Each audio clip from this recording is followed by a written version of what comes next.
Hi friends, இந்த ஷார்ட்டான வீடியோவில் எதை பற்றி பார்க்க போகிறோன்னா ஒரு சூப்பரான ட்ரிக்கை பற்றி தான் பார்க்க போகிறோம். அது என்ன ட்ரிக்குன்னு பார்த்தீங்கன்னா, நம்ம பார்த்திங்கன்னா இப்போ புதுசாக யாருன்னா ஓப்போ Reno7 ப்ரோ மொபைல் வாங்கியிருந்தீங்கன்னா கண்டிப்பாக அவங்களுக்கு யூஸ்ஃபுல்லான ஒரு வீடியோ தான் இது. அப்படின்னா வீடியோன்னு பார்த்தீங்கன்னா, இந்த ட்ரிக்கில் பார்த்திங்கன்னா சரியான ட்ரிக்கு. இதை பார்த்திங்கன்னா அதிகபட்சமாக நான் மொபைல் பயன்படுத்தின வரைக்கும் நான் இந்த மாதிரி பார்த்ததில்ல. அது என்ன ட்ரிக்குன்னு பார்த்தீங்கன்னா, நம்ம பவர் ஆஃப் பண்ணுறோம்ல, சப்போஸ் நம்ம பவர் ஆஃப் பண்ணுறோம்ல, இந்த மாதிரி ஆஃப் பண்ண சொல்ல இந்த மாதிரி ஒரு செட்டிங்ஸ் கேட்குது.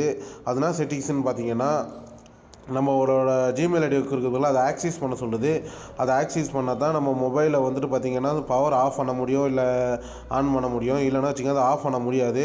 இது என்னடா நம்மளுக்கு ட்ரிக்குன்னு பார்த்தீங்கன்னா, இது சூப்பரான ட்ரிக்கு தான். சப்போஸ் நம்ம மொபைல் எங்கன்னா மிஸ் ஆனால் கூட இந்த மாதிரி செட்டிங்ஸ் ஆன் பண்ணி வச்சுருந்தீங்கன்னா நம்ம மொபைலை இந்த மாதிரி ஆக்சஸ் பண்ணாமல் அவங்கள சுவிட்ச் ஆஃப் பண்ண முடியாது. இந்த வீடியோ பிடிச்சிருந்தா லைக் பண்ணுங்கள், ஷேர் பண்ணுங்கள், கமெண்ட் பண்ணுங்கள். தேங்க்யூ.